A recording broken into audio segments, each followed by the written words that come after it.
el gran placer de dar la bienvenida al señor primer ministro de la República Islámica de Pakistán, a quien invito a dirigirse a la Asamblea General.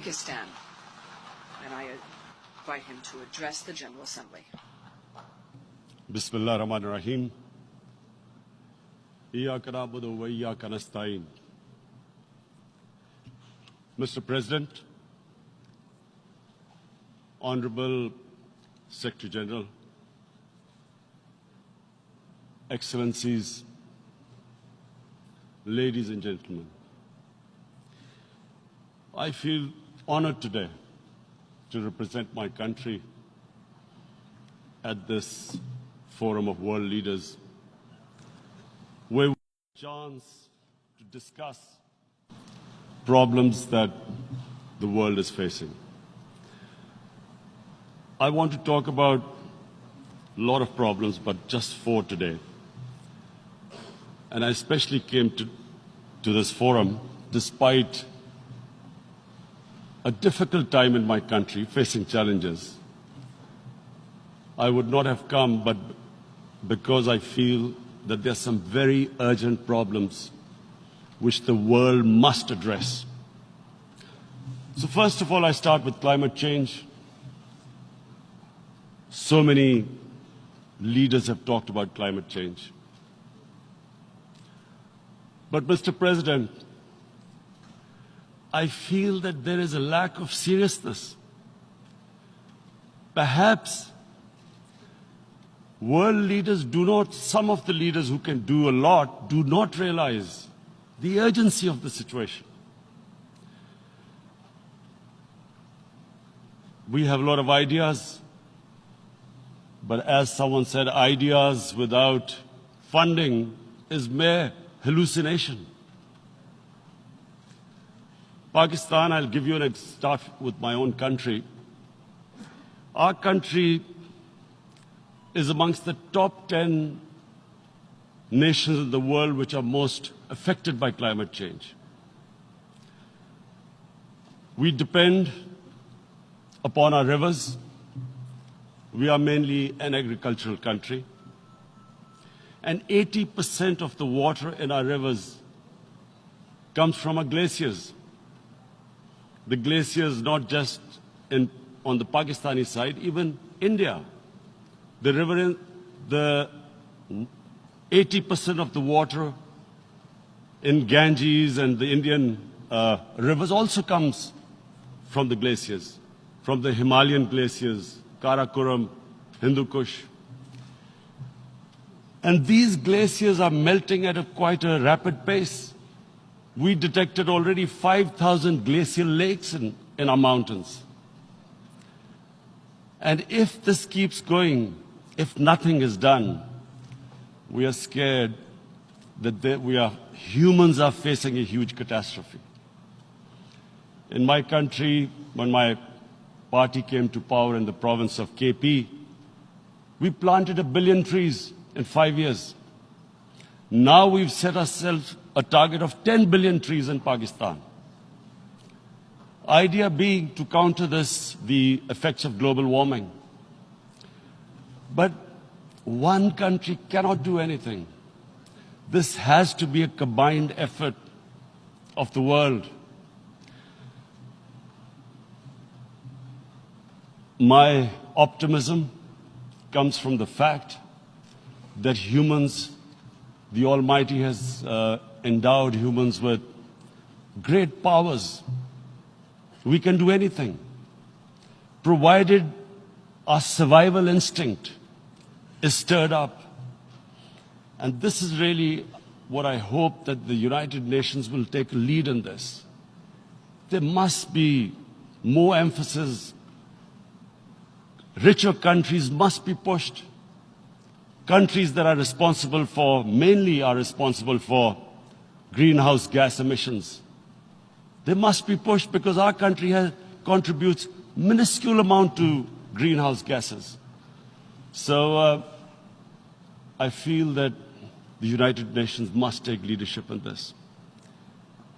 My second issue for me right now is even more critical. Mr. President, every year, billions of dollars leave the poorer countries and go towards rich countries. Billions of dollars siphoned off by the ruling elites of the developing world. And they find their way into Western bank accounts, offshore accounts, tax havens, expensive properties hidden behind companies bought in Western capitals. Mr. President, this is devastating the developing world. This is causing more poverty, deaths. It's impoverishing the developing world. The difference between rich and poor countries is growing because of this. Money laundering, which happens because money leaves the poorer countries into rich countries, is not treated the same as, for instance, money from drugs or terror financing. The seriousness which terror financing and money from drugs, the way it is treated, it's not the same.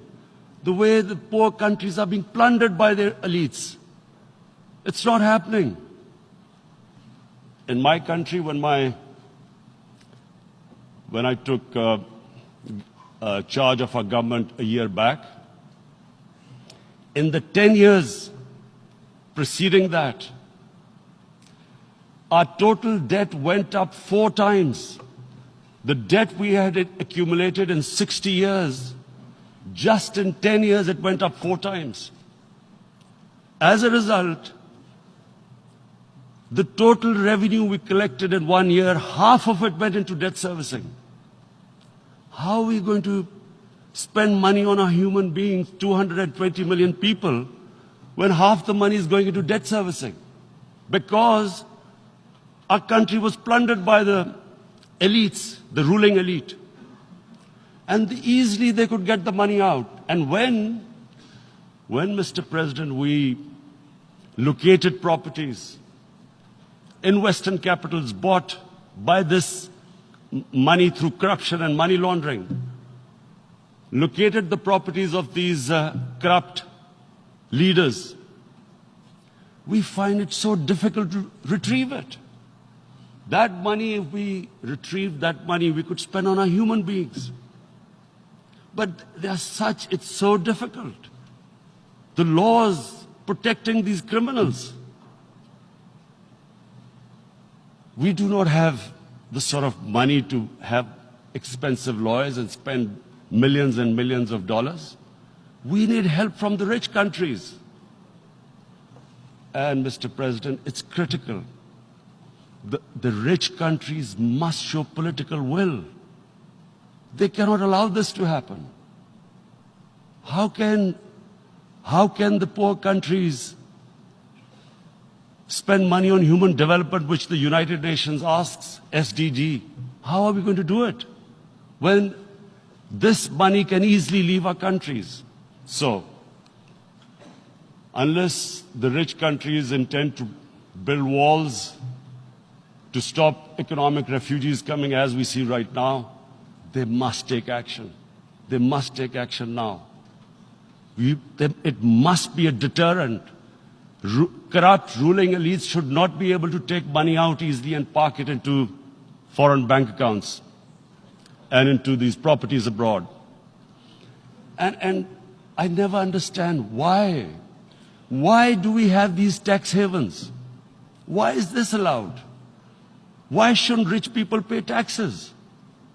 Why is it legal to have these tax havens where you have these secret accounts? Because, the world is changing. The population of the world is growing. Sooner or later, you're going to have a crisis. If the poor get poorer and the rich get richer, there is going to be a crisis sooner or later. So this is my second point. I hope that the United Nations takes a lead in this. It involves the IMF, the World Bank, Asian Development Bank. They must find a way of stopping this plunder of the developing world. My third point. My third point is Islamophobia. There are 1.3 billion Muslims in this world. There are millions of Muslims living in other countries, European countries, in the US, as minorities.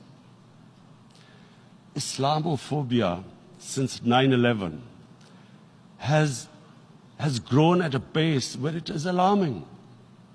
Human communities live together.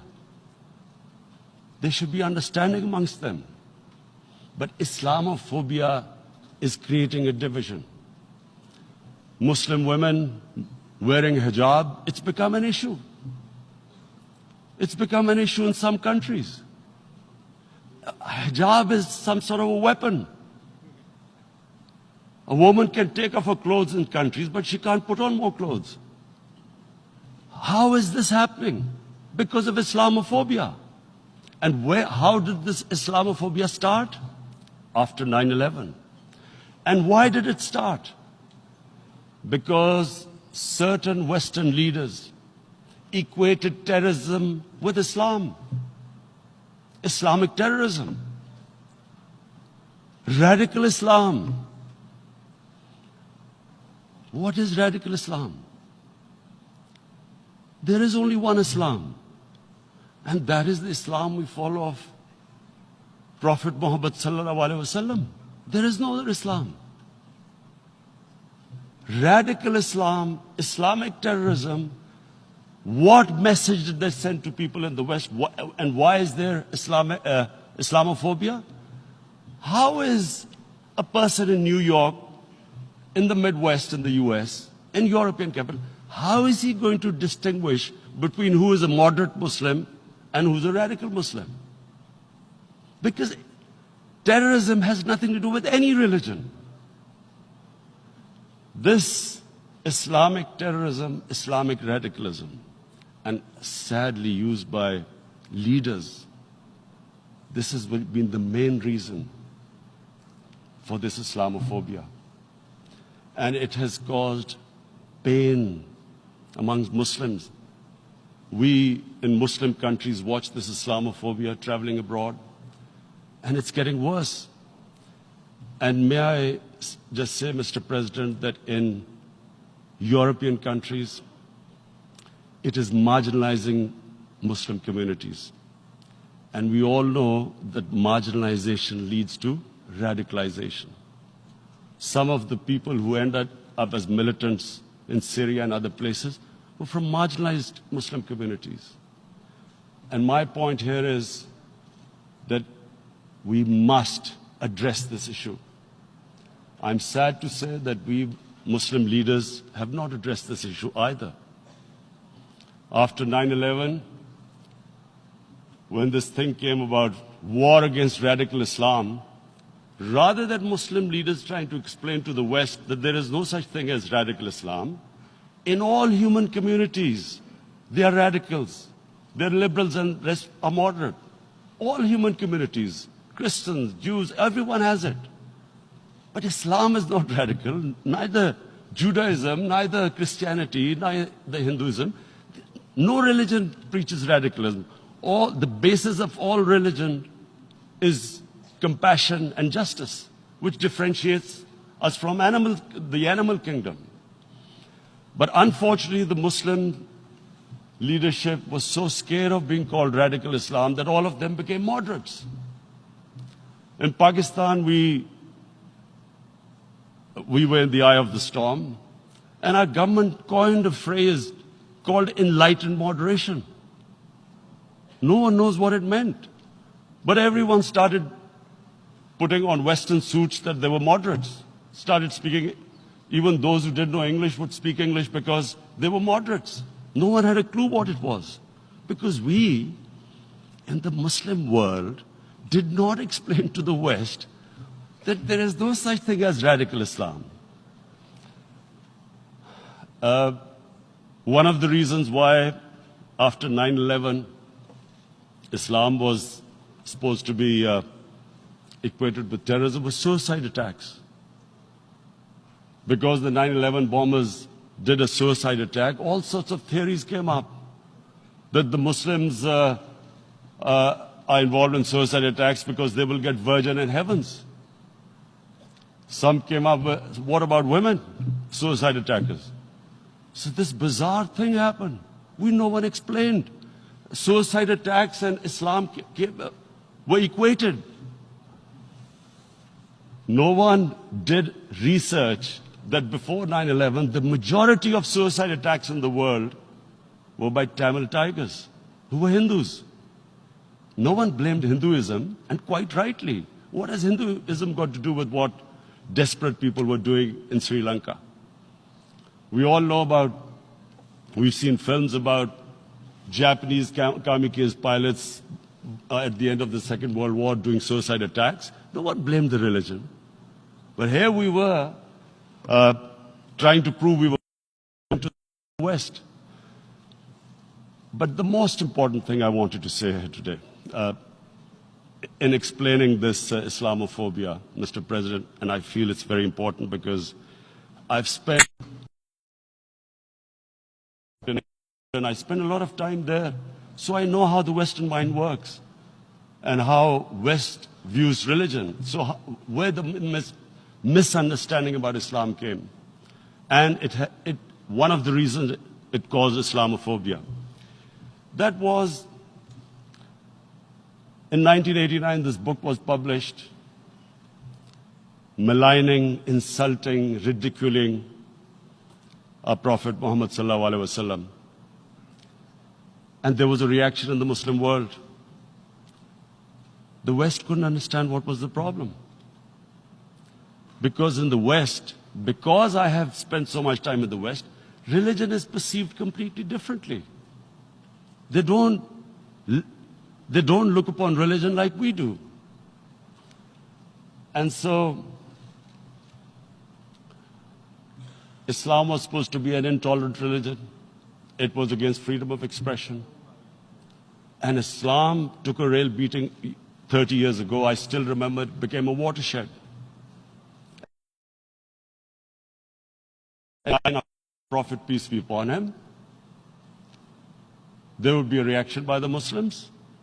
And again, it was Islam, an intolerant religion. Again, this time, I blame a certain section of the people in the West who deliberately provoked this, knowing the impact it would have. But the majority of the people in the West didn't understand. This is where, again, Muslim leadership let the Muslims down. We should have explained to them what our Prophet, peace be upon him, means to us. So in 1 minute, I'll try and explain what he means to us. Our Prophet was the witness to the divine book, the Holy Quran. The Holy Quran is the book of guidance for Muslims, and the Prophet's life was living the Quran. He was an example of what the Quran guided us to be. So he is the ideal we all try to get to. The Prophet created the state of Medina, the first state in Islam. That state was the basis of a Muslim civilization which became the predominant civilization for the next 700 years. And what was that state? I hear such strange things about Islam, that it is against women, it's against minorities. The first state of Islam in Medina, it was the first time a welfare state was set up. The state took responsibility of the weak, widows, orphans, poor people, handicapped. It taxed the rich, spent the money on the poor. The state announced that all human beings are children of Adam, hence equal, whatever the color of their skin. The state announced, the Prophet announced that, and slavery, the whole system depended on slavery as it did for many years in the Western societies. The Prophet said that one of the greatest deeds is to free a slave. But because the society depended on slavery, he said, but if you have to, treat them as an equal member of the family. And as a result, something happened in a Muslim world which hasn't happened in any other civilization. Slave dynasties appeared. Slaves became kings. The Mamluks, slaves who ruled Egypt. In India, there were slave dynasties. And then, with minorities, again, you hear that Islam is supposed to be against minorities. Let me just make this clear. In Islam, the Prophet announced that everyone was free to practice his religion.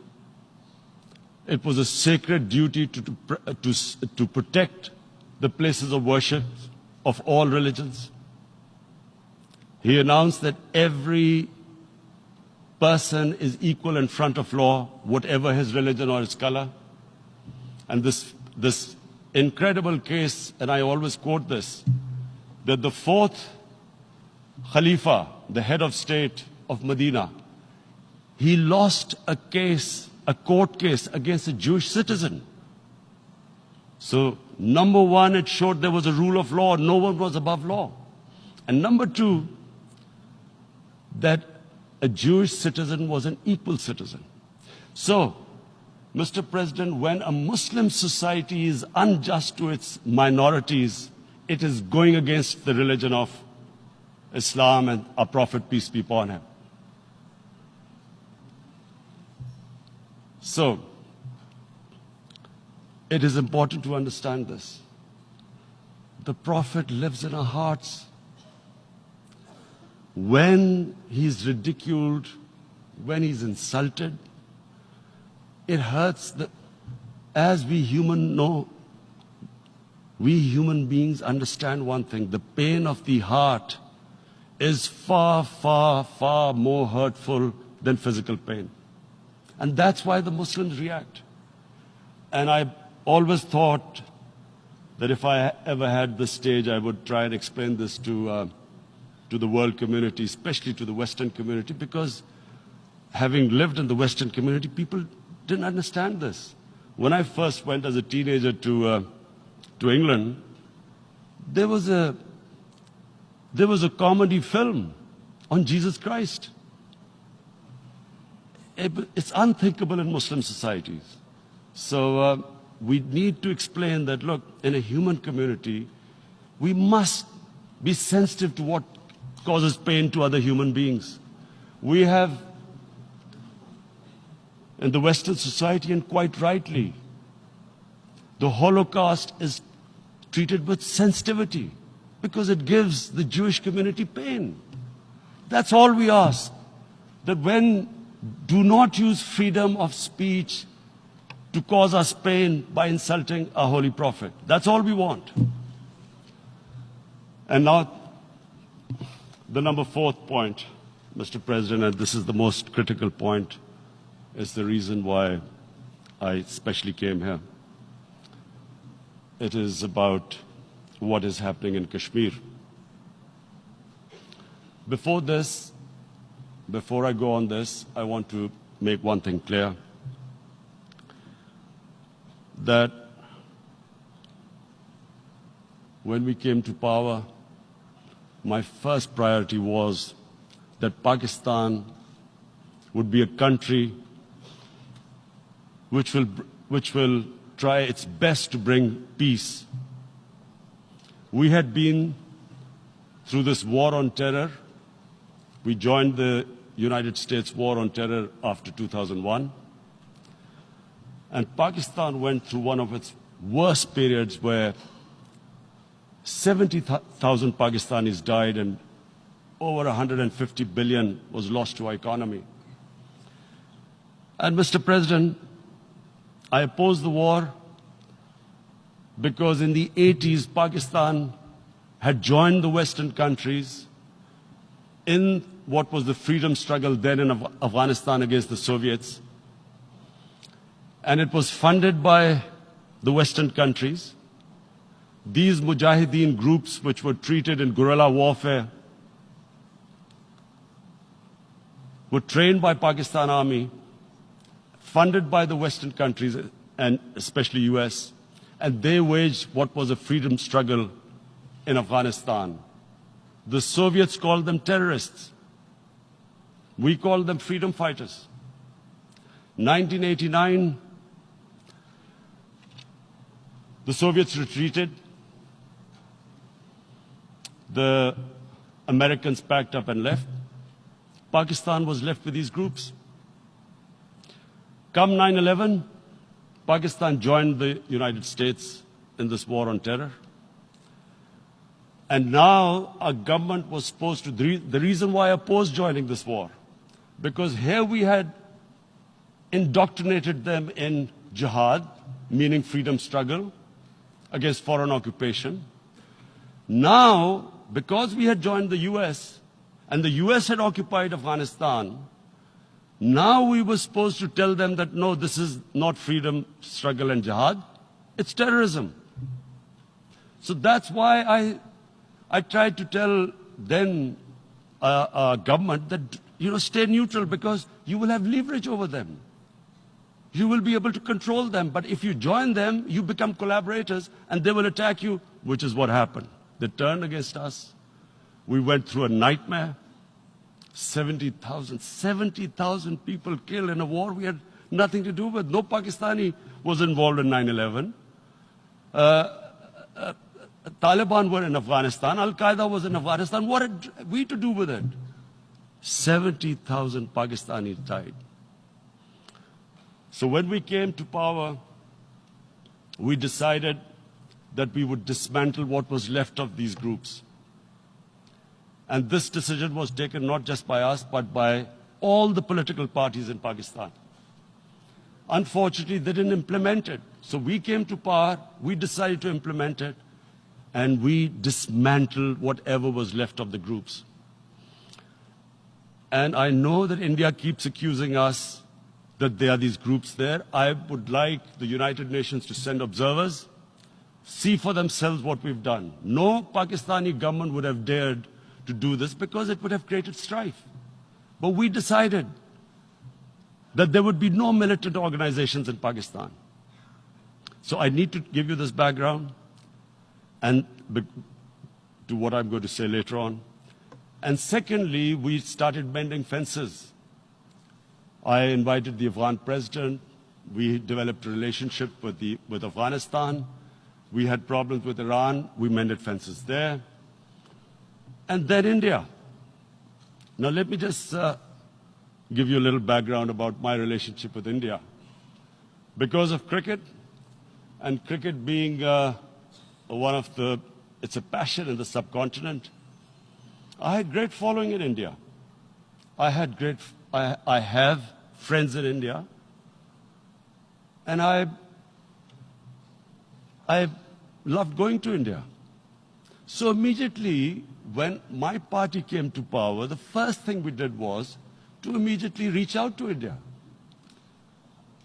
And I spoke to President Modi and I said, look, we have similar problems. Climate change, poverty. Let's get together. Let's resolve our differences through trade. Let's build a relationship on trust. Prime Minister Modi told me that, there were terrorist attacks from Pakistan. I said, we have problems with you. There are terrorist attacks which we know are instigated by India in Balochistan. We caught a spy, Kulbhushan Yadav, who admitted what the sabotage going on in Karachi and Balochistan. So we said, look, let's leave that behind. Let's move forward. Our main priority should be our people. The highest number of poor people live in the Indian subcontinent. Unfortunately, didn't make any headways. Our foreign ministers were supposed to meet on this in the UNGA last year. India cancelled it. We thought that it's their election coming up. It's a nationalist, ultra-nationalist party. It doesn't want to cozy up to Pakistan. So we thought, okay, we'll wait till the elections. Meanwhile, a 20-year-old Kashmiri boy, whose father said was radicalized by the security forces in Kashmir, blew himself up on an Indian convoy. Immediately, India blamed us. I spoke to the Indian public on television. I said, if you give us any iota of proof, we will immediately take action, because we've clamped down on these groups. Rather than sending us any proofs, they sent their jets in, they bombed us. We retaliated. A jet, 2 of their planes were shot down, 1 pilot bailed out in Pakistan. We immediately returned the pilot, saying that, look, we do not want any escalation.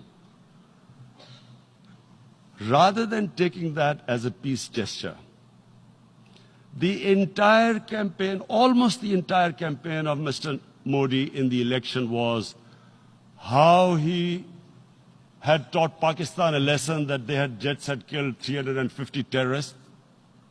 Complete lie. They had just killed about 10 trees of ours, which was quite painful given that, we are growing all these trees. He then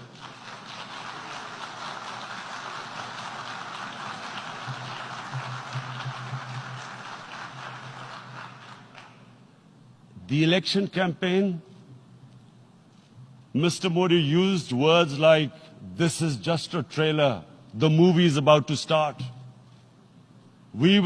I went into Pakistan and taught them a lesson. This was the election campaign. Okay, so we thought, us politicians make all these statements to win elections. So, okay, after elections, we'll get back to our normal relationship. Well, the moment the elections ended, we approached India, no response, but then we discovered they were trying to push us in the FATF blacklist to bankrupt us. That's when we realized there was an agenda.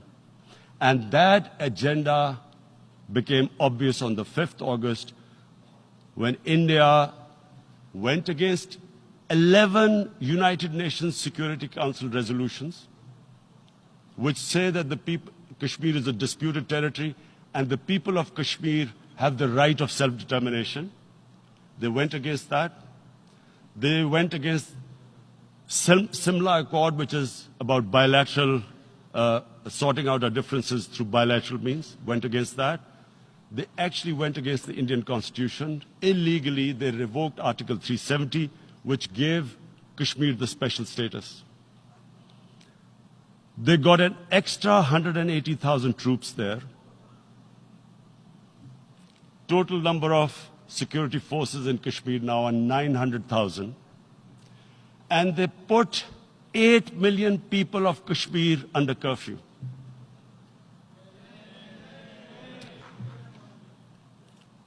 Mr. President, now I just briefly want to make the people understand, how can anyone do something like this? And for that, I have to explain to you what is RSS. RSS,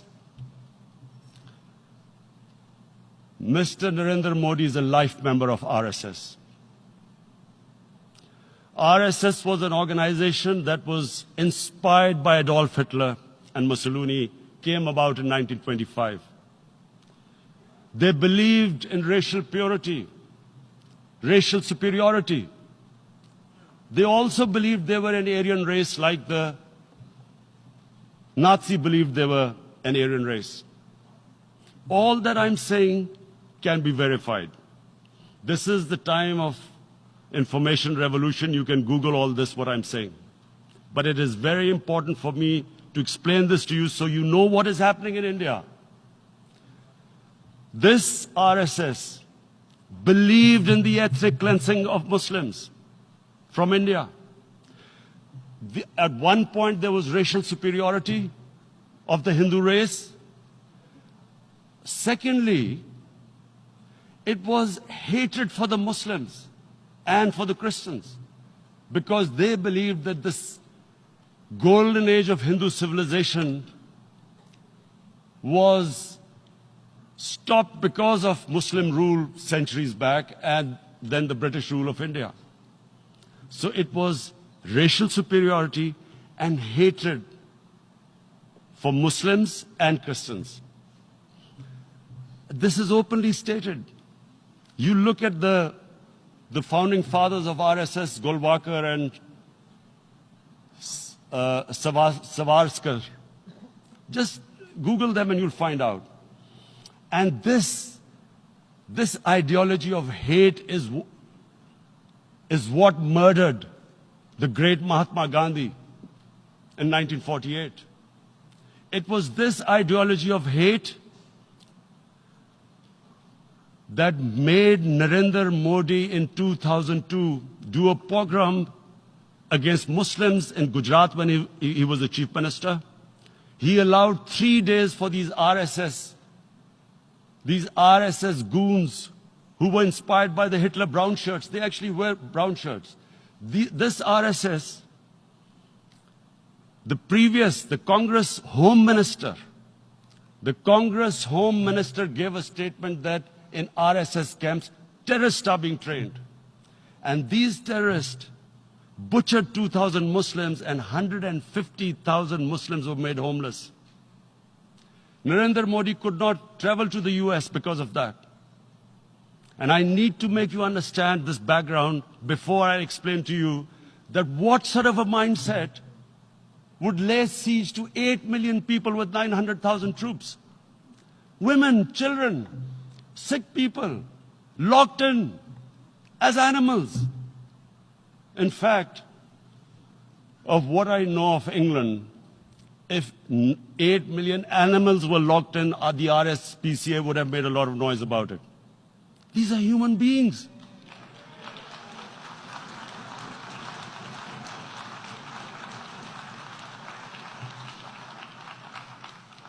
And Mr. President, what comes with racial superiority, these illusions of Aryan superior race, is arrogance. The two go together. And it's arrogance that makes people make mistakes and do stupid things. Cruel things like what Narendra Modi has done. It's sheer arrogance. And it's arrogance that has blinded him from the fact that what is going to happen when the curfew is lifted. Has he thought about it? This hasn't been thought through. What is he going to do when he lifts the curfew? Does he think that people of Kashmir will quietly accept the status quo because India has changed the constitution and taken away the special status? They'll accept that? Mr. President, 100,000 Kashmiris have died in the past 30 years because they were denied the right given by the United Nations, the right for self-determination. 100,000 have died and 11,000 women have been raped. There are 2 United Nations human rights reports on this. The world hasn't done anything because India is a huge market, 1.2 billion people. Sadly, the material prevails over the human. But this has serious consequences. Again, I repeat, that's why I'm here. Look, what is going to happen when the curfew is lifted will be a bloodbath. The people will come out. There are 900,000 troops there. They haven't come to, as Narendra Modi says, he's done this for prosperity of Kashmir. This is supposed to be for the development. These 900,000 troops, what are they going to do when they come out? There'll be a bloodbath. Has he thought it through what happens then? Mr. President, has anyone thought that what happens when there is a bloodbath? What do you think the impact will have on people of Kashmir? What do you think they will think? The way they have been boxed in their houses, treated like worse than animals, no rights. Thousands of all the political leadership has been arrested, taken out of Kashmir. Even those Kashmiri leaders who were pro-India have been taken out. 13,000 boys have been picked up and taken to God knows which destinations. So what do they think? What will the people of Kashmir do when they lift the curfew? They will be out in the streets. And what will these soldiers do? They will shoot them. They've already used pellet guns, blinded young boys. In the last 6 years, the 5 years, the oppression that has gone on in Kashmir. And so, Kashmiris will be further radicalized. Mr. President, there will be another Pulwama. And guess what? India will blame us. They're already blaming us. They're saying all this is happening because of Pakistan. One of their defense ministers said, there are 500 terrorists lined up on the border to go in. Why would Pakistan send 500 terrorists when there are 900,000 troops? What impact are they going to make? What will they do? And don't we know that the moment there is some terrorist attack, all that will happen is there will be further cruelty and oppression of the people of Kashmir. We will just give the 900,000 troops to further crush the people of Kashmir. And then we'll give the Indian government an excuse that, look, Pakistan is a terrorist state, and this mantra that has gone on, Islamic terrorism. The moment you use this catchword, Islamic terrorism, the whole world turns away. No one talks about human rights. You can do whatever you want, which is what has happened in Kashmir, because they keep using this word, Islamic terrorism. And this is what they're doing right now. What do we benefit from further increasing the cruelty on the people of Kashmir? And why would we want this? But there is no other narrative left for India. As when they lift the curfew, whatever happens, Pakistan will be blamed, and there is always a danger of another Pulwama. They might come and bomb us again, and then another cycle might start. And what does Narendra Modi think? That 180 million Muslims of India are thinking right now. Aren't they watching these Kashmiris stuck inside for 55 days they've been stuck in? Aren't they watching? What do you think? Don't you think that the Muslims will be radicalized in India? And I'm talking about 180 million people. And when they get radicalized, there will be some incident in India somewhere down the line. Again, we will be blamed. And I'm warning you right now, again we will be blamed. And, Mr. President, what about 1.3 billion Muslims who are watching this? And they know that it is only happening in Kashmir because they're Kashmiri Muslims. This is not happening to Kashmiri Hindus. They know that this is happening because of their religion. So what do you think they will be thinking? What do you think the Jewish community would think if they were, forget 8,000 Jews stuck like this? What do you think Europeans would think? What do we think? I mean, any human community, if their members are stuck like that, what do you think they will think?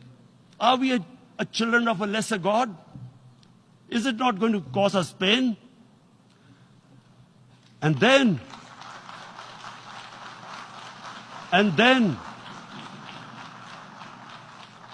I'll tell you what will happen. People will, in the 1.3 billion Muslims, someone will pick up arms.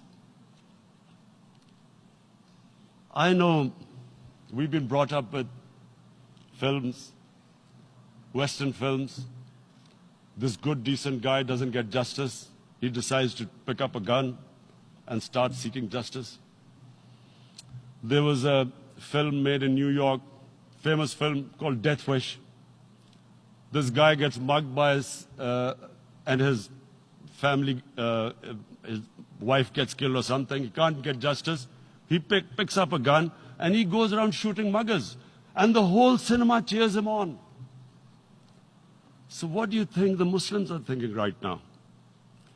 If there is a bloodbath, there will be Muslims becoming radicals, not because of Islam, but because of what they will see, that there's no justice when it comes to Muslims.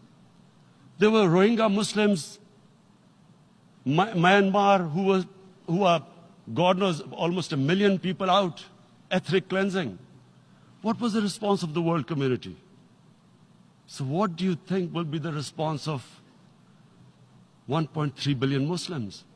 I picture myself. I'm in Kashmir. I've been locked up for 55 days. I have heard about, and there are rapes, Indian Army going into homes, soldiers. Would I want to live this humiliation? Would I want to live like that? I would pick up a gun. You're forcing people. You are forcing people into radicalization. When people lose the will to live, what is there to live for?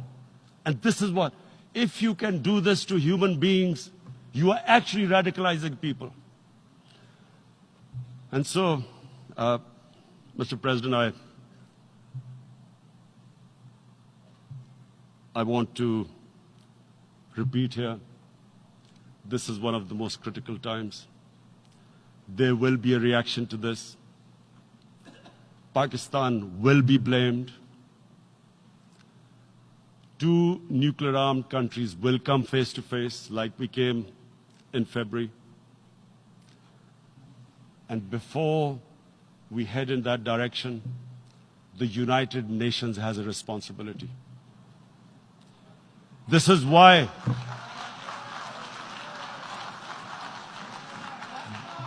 the United Nations came into being in 1945. You were supposed to stop this happening. I feel we are back to 1939, Munich.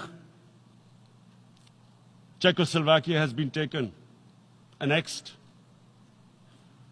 What is the world community going to do?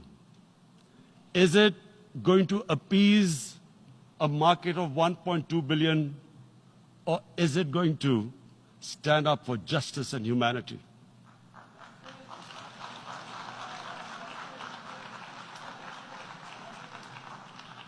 If this goes wrong, you hope for the best, but be prepared for the worst.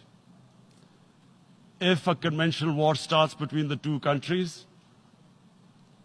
Mr. President, if a conventional war starts, and anything could happen, but supposing a country 7 times smaller than its neighbor is faced with the choice, either you surrender or you fight for your freedom till death, what will we do?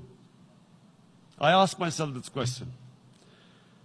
And my belief is, La ilaha illallah, there is no God but one.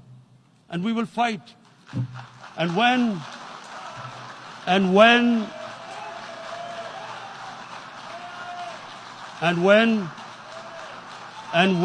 a nuclear-armed country fights to the end, it will have consequences far beyond the borders. It will have consequences for the world, which is why I repeat I'm here. Because I'm warning you, it's not a threat.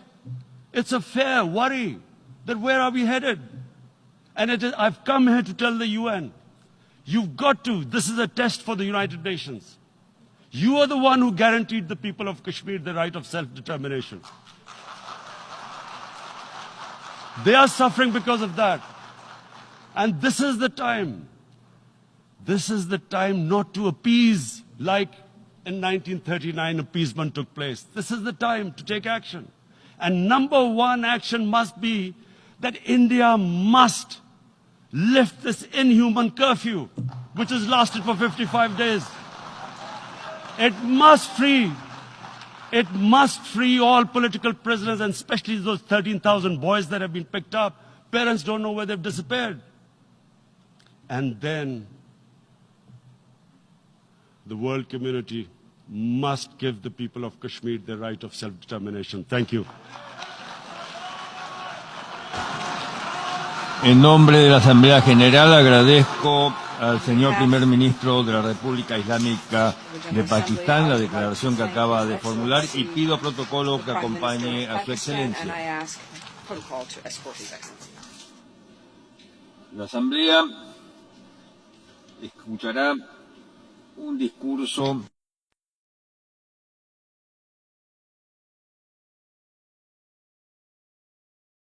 circuit for the Reuters live service.